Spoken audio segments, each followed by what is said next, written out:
আজি ভাপত দিয়া মাছখিনি কেনেদৰে বনালোঁ চাওকচোন বাৰু।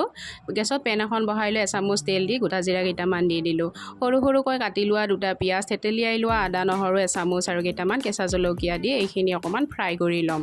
মিক্সি জাৰ এটাত বেহৰ আৰু খৰিচাৰ পেষ্টখিনি বনাই ল'লোঁ। টিফিন এটা পাতি ল'লোঁ।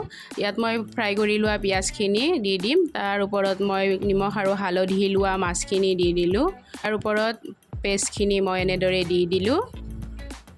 তাৰপিছত ইয়াত পানী অকণমান এড কৰি দিম। ইয়াত দিলোঁ মই সোৱাদ অনুসৰি নিমখ আৰু হালধি গুড়ি অকণমান আৰু কেইচামুচমান সৰিয়হৰ তেল দি ইয়াত কেইটামান কেঁচা জলকীয়াও দি দিলোঁ। গেছত কুকাৰটো পাতি লৈ তলত এনেদৰে পানী অলপমান দি দিম। ইয়াত এপাত ষ্টেণ্ড বহাই দিম। তাৰপিছত মই টিফিনটো ঢাকনিখন লগাই ইয়াত দি দিলোঁ এনেদৰে কুকাৰত। ঢাকনিখন লগাই দিলোঁ। এনেদৰে মই গেছত 40 মিনিটমান সময় ৰাখি থ'ম। তাৰপিছত মোৰ ভাপত দিয়া মাছ ৰেডি হৈ গ'ল। এই ৰেচিপিটো এবাৰ বনাই খাই চাবচোন, ইমানেই টেষ্টি হয় নহয়। যদি ৰেচিপিটো ভাল লাগিল এটা লাইক কৰি দিব।